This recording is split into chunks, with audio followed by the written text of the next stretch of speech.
If you were close to me, I was going to break your heart. The disease had taken over me. I wasn't Nicole anymore. I lost myself. And every time I used hoping that I would die.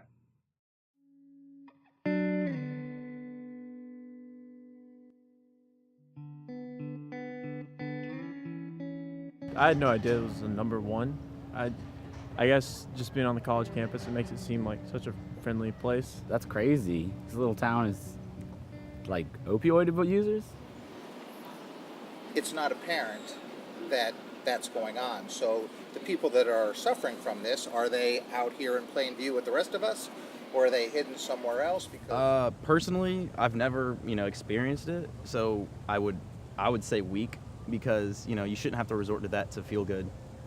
There's other things you can do. You can do sports, you can be athletic. I just feel like it's a waste of money, waste of time, waste of life. I mean, don't want to sugarcoat it at all.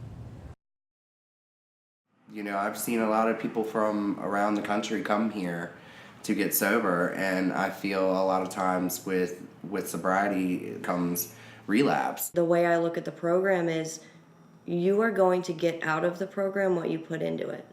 If you put your all into it, you will get a lot out of it. If you put nothing into it, why would you get anything out of it? In Narcotics Anonymous, we don't say sober.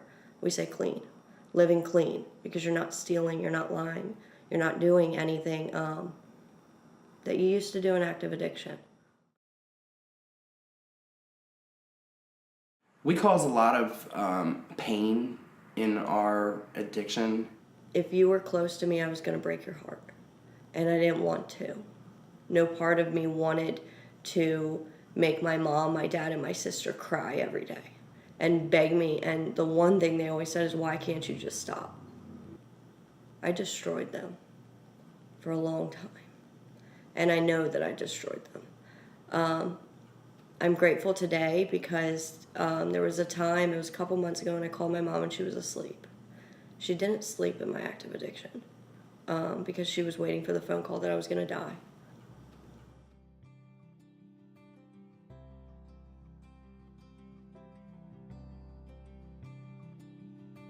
With people who don't talk to their family members anymore, or people who have been homeless for years, living on the streets, they're not going to be able to have their family or friends involved in their recovery as much as somebody who does. I don't know many people that fit the typical stereotype of a drug addict. Like you would think like the person sleeping under the bridge that looks disgusting is the drug addict. Well, no, I'm from the suburbs. I went to a nice high school. My parents gave me everything that I ever wanted. But here I am, an addict that was addicted to crack and heroin.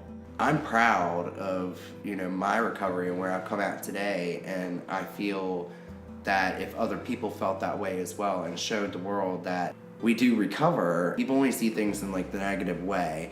They only see death. They only see, people stealing. People automatically think that you're going to go back out and use, and you're going to rob them or take everything that they have, or we're grimy people, and that's not the case at all. The real problem is me, and I have to fix me. My life, I never thought that I would have what I have today. You really get to a certain point where like death seems better than what you're doing, and today it doesn't feel like that. I want bigger and better things for my life because since I was 17 years old, my life has been on hold. And I'm lucky to be alive because not everyone that leaves the rooms gets to come back because they die. So they go out, they want to use one more time, and they get that one more time, and that's it.